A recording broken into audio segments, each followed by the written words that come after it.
Hi, my name's Anthony Cummins. I'm a historical researcher, and what I'd like to do is give you a review today of a book which I think is a superb addition to any modern martial artist or any martial artist who's looking to the past for a guide to add to your library. So what I'm going to do is give you the title of the book and the author now.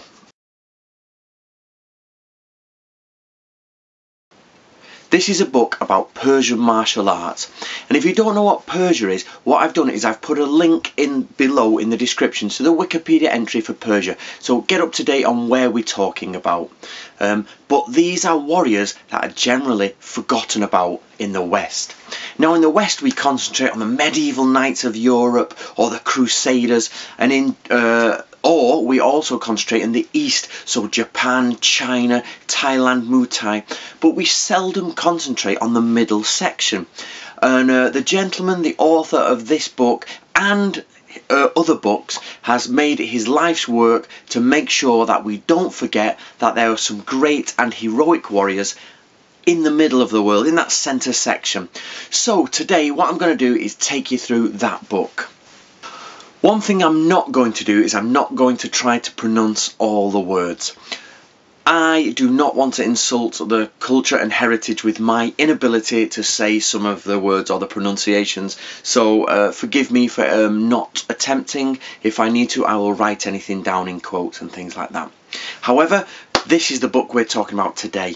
So, this book here, Persian Archery and Swordsmanship, the Historical Martial Arts of Iran. So, this, guys, I got sent by the good doctor, and it is an outstanding book when it comes to actually being presentation.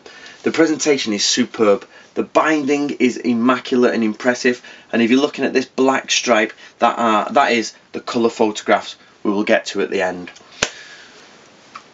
However, in short, this book is a collection of actual translations, so it's not his opinion as such, they're translations on old manuscripts. Now my job, with my team, we translate historical Japanese manuscripts, and we do like one a book, or you know, one whole translation.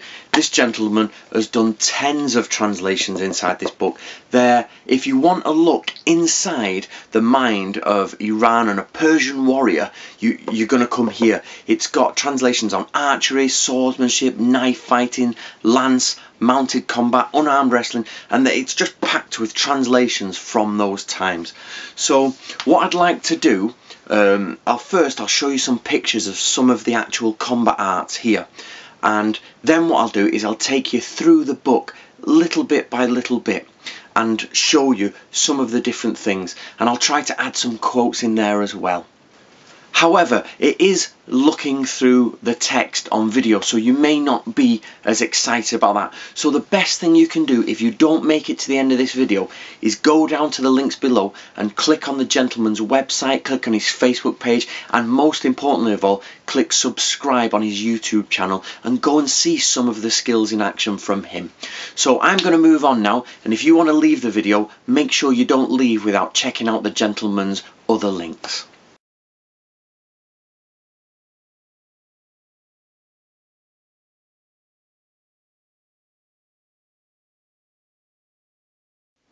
So let's take a look inside. I'll be honest with you, for some people this book may be a little bit too academic, but in my opinion that is a much better thing. That's superb. We've got all the dynasties there, we've got the maps. Obviously there's a lot of the introduction and types of weapons, things like that. There's this first introduction bit, I think, will put some people off, but as you can see by the text, it is huge. There is just a phenomenal amount of work gone into this book. That is the author himself, I believe. The phonetics is what I'm not going to try and do. I'm not going to try and do the phonetics here or try and pronounce the proper words, because I don't think I'd have the ability. But the first bit we get into is the warrior training done by the original guys. With these, I've never seen these clubs before. The book moves into then a look at like the different manuscripts they'll be using, the different illuminated manuscripts they've got hold of, which is great. It actually gives the name of all the manuscripts, so you could probably track these down if you wanted to. And it talks about, like, you know, archery within the warrior culture, and for example the things like, and then the expression here, to shoot with arrow at the heart, you know, obviously an expression that's made it into the language there.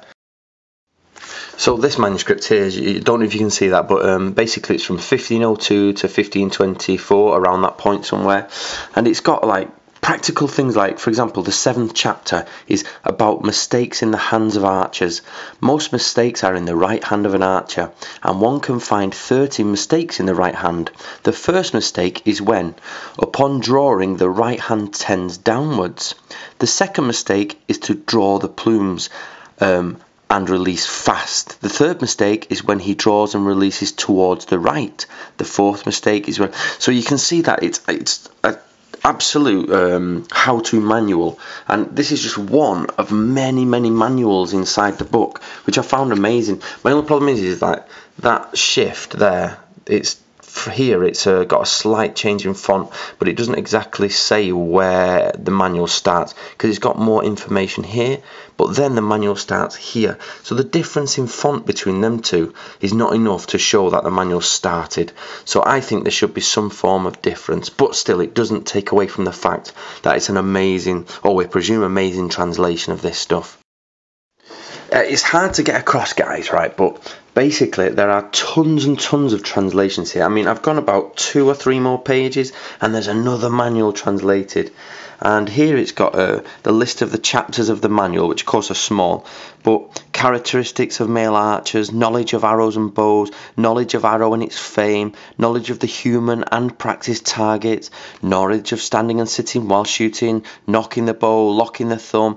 It just goes on and on and on with translation after translation of different manuals, which can never be a bad thing, really, can it? For example, here in this is lance fighting. When the enemies attack you from all sides and there is no escape for you besides standing up straight in your stirrups, one grabs the horse's head and bends towards the right and to the left to look at all sides. If one side is empty or there is a weaker rider, attack with your horse at that side and get out. In riding away, so when you're escaping, keep your lance in the front, and each time a person chases you, strike him with the lance, and strike your lance on the nose of the horse of that person who is coming from your back, so that its horse rises its hind legs and he falls off. So what that's saying, guys, is if you're surrounded and you've got nowhere to go, you break out and they're chasing you, stab backwards into the horse's face until the horse will rear up and fall off, and the rider will fall off and be dismounted. It's really superb stuff. That is one small bit of pages and pages of this. For those who are interested in the more martial side, I mean, like, you know, the less of the philosophy stroke, ranged combat or mounted combat, and you want the hand-to-hand, it starts here at page 113, as we start to get into combat with actual hand-to-hand weapons, and we start getting weapon typology, spearhead typology, those things. And then, as you can see here, the change, or the book takes on a change in that it is lots of hand-to-hand combat, step-by-step descriptions, and I'm not joking, guys, there are lots of these. You could, and it is a full hand-to-hand combat system in here, I would say. You could repiece this together. It should go in video, which would be great, but I'll put some of these at the end, so keep watching because we'll have them at the end. But as you can see, we're getting on spear manuals. Now this is another one, a manual about the spear, again, how to fight with a spear. So I am actually amazed at the amount of manuals they have translated in here. It's seriously impressive. So if I'm not quite getting it across of how many techniques or skills are in this book, you'll see here it's like they're lined up and there's a whole lot more, and it goes on for pages and pages with individual techniques of how to defeat an enemy with spear and things like that, with sword, daggers, shields, and we'll come on to that in a moment.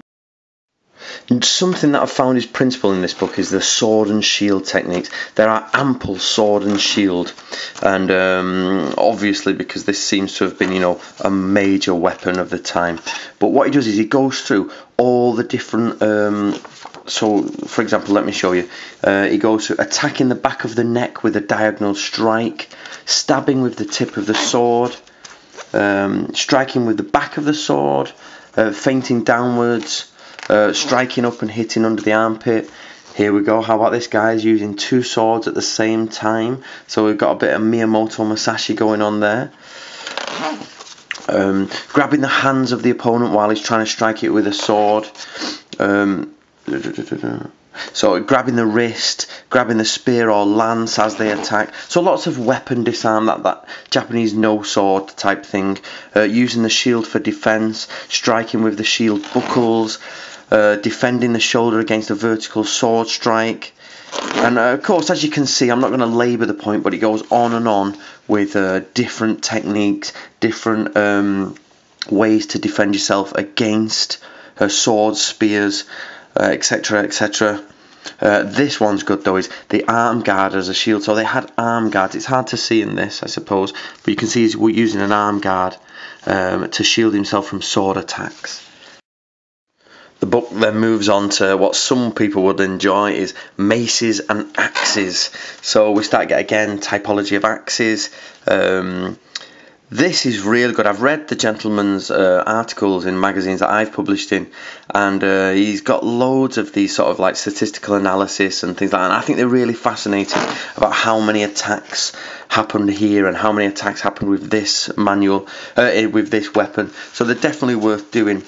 What I'm not getting across in this is that what you can't see just because we're videoing here is like the actual step-by-step instructions and defensing. So for example, it's like two fighters start off, there's a strike to the head which he blocks with a shield. From here he strikes at the side of the neck there with a mace, and of course you as a team or a people try to recreate these things will be able to bring these to life quite easily. And if you go to the gentleman's website, you can see these skills in action done by him. So make sure you press the links in the bottom of the video to go down and see what's going on. Some beautiful axes there. So what I'll do now is I'll skip on a bit, but just so you're aware, for example, short-edged weapons like knives. Here we go. Wrestling with people on the ground with knives. It gets into sort of shorter knife combat. Let's move on a bit. You can see how massive this book is. This must have taken a ridiculous amount of time. So then it moves on to short swords. We get the short swords in there. I love these pictures where he's picked up. I think they're quite later on in history, but they're absolutely beautiful. So these are the gentlemen who would be doing these things in the later 1800s. This. So he moved from the 1600s to, it moves from the very early 1100s, 1200s, all the way up to the 1800s. Of course, wrestling techniques. Don't forget, guys, as I'm skipping through these are all quotes and they're all translations of lots of different manuals.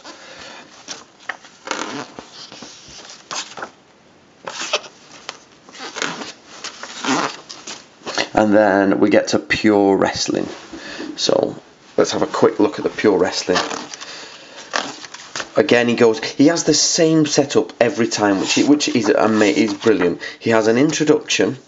He then has a look at some of the manuals. He then has a look at some of the miniatures, and by miniatures, if you don't understand, that's the small pictures on illuminated manuscripts, things like that. And he tells you, for example, a scene from a manuscript of the insert name from the 10th century, 16th century shows such a body who's been saddled and they're falling off their horse, things like that. So again, he goes through name, what's happening, place of the manual, things like that. So superb. Some wall paintings, and then of course he gets into the modern photographs. So he always goes from introduction to miniatures to typology of weapons to then practical ability of fighting. So as you can see, the different moves all the way down. And if you're interested in how far we've got in this book after still all this time, we're about there. It is absolutely well laid out. The binding is done excellently.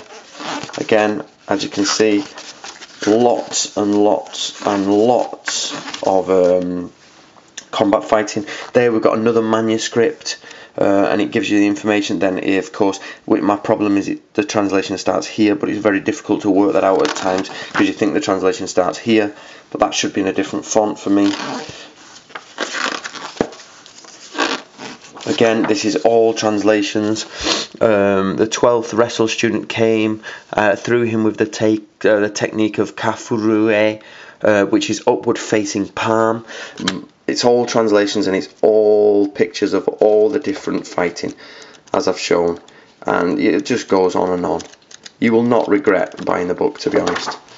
However, what I wanted to show you, which I've now lost the page of, is this. The Persian Archery and Swordsmanship catalogue. It is very, very good. High quality pictures in colour, and some of the weapons are just superbly beautiful. Look at that. Absolutely stunning.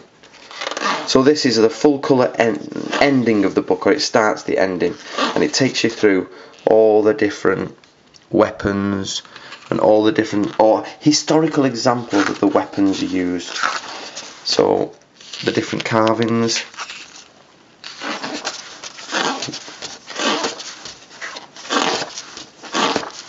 Them axe heads. So what this ending does is it gives you, from what the modern pictures show, it shows you the actual original weapons used. So look at that. There you go. When we talk about, before I talked about defending an axe with the shield and then striking to the side of the neck, you're striking with this. You are going to seriously murder someone if you hit him in the side of the neck with that. There's no getting up from a blow like that. That's a broken spine. The beauty of the weapons is superb. And again, I find going to Leeds Armory superb because you get to see a lot of the Persian things and a lot of the things from India. And look at that, absolutely beautiful. So then this colour section now goes into some of the manuscripts. I won't give too much because it's best to buy the book, but as you can see. And then of course the references. It's a very academic book, so you're going to get pages and pages of references to the original manuscripts, etc. So the book is divided. So what I'm going to do now, you've had a quick shufty through, but let's go through it. Okay, the Code of Chivalry, the warrior code that's used. Number 2, archery. Number 3, mounted combat and horse combat. Then combat with spears and lances, number 4. Number 5 is swordsmanship. Number 6 is maces and axes. Number 7 is combat with short-edged weapons. Number 8 is combat with short swords. Number 10 is archery and swordsmanship catalogue. That's the colours, and then the references, and finally the endnotes. So the entire book is a solid look, or solid investigation into what I would say pretty much a complete system of Persian martial arts. Enough for you to be, familiar with a warrior of that time. So if I've not stated it already, or I've not overstated it, this binding is really impressive. It's really bound well. And he's started his own company, I presume, which is this company, and they produce this book. So what I'm going to do now is return back to my the view of me in front of my library, and we'll talk about where you should go next and what you should do next. There are hundreds and hundreds of books on the martial arts, okay? I have spent maybe thousands of pounds in total over my life on books on martial arts. The reason I'm saying this is the big letdown of this book is it's aimed at an academic audience and libraries, and it's done by a small publisher. And that means, because it's such a small publisher and it's such a big and beautiful book, it's expensive. Now, I won't give you the price here, I'll talk about the price in a minute, but it's very expensive for a book. However, if you think about it, you could buy maybe 6 or 7 books for the price of this one, and you probably will read them once and maybe never use them fully. I would totally recommend, and I'll be honest guys, instead of buying those 6 books, just wait, save your money, buy the book and use it as a foundation for years to come, because you'll keep coming back to this book. You can come in and out of this book for the rest of your life. You won't be bored of it. There's that much information and that many things you can turn to practicality that you should continue. So I recommend getting the book even with the price tag. So here it is, Persian Archery and Swordsmanship. It's one of a range of books that are bringing to light the Middle Eastern arts for us all. So what I would recommend is, now, don't worry too much about the price. I would go along and join the Facebook group. Have a look at their images and photographs. Then click on YouTube and look through their videos. This gentleman also writes in magazines. I've written a few magazines with him at the same time, and some of the stuff in there is amazing. So try and read some of his articles. I'm sure he's got them on his page. But above all, talk to him. He's more than friendly. He's superb. You can go and approach him, have a chat to him, speak to him on his page, ask him questions, and then see if you want to buy the book. I would recommend it, and I'm going to try and get the other books as well for my library, because they're beautiful additions. So I'm going to leave you with that, guys. My name's Anthony Cummins. My website's at the end if you want to see what I do, if you just come to this from the title in YouTube. But above all, go and speak to the gentleman and go and try and get some more information on Persian martial arts. So congratulations to the doctor here for doing such a superb piece of work, and I hope to hear all your comments below and see if anybody's got the book. Put your comments in on what you think. Alright, thank you very much everyone. Speak to you soon. Bye bye.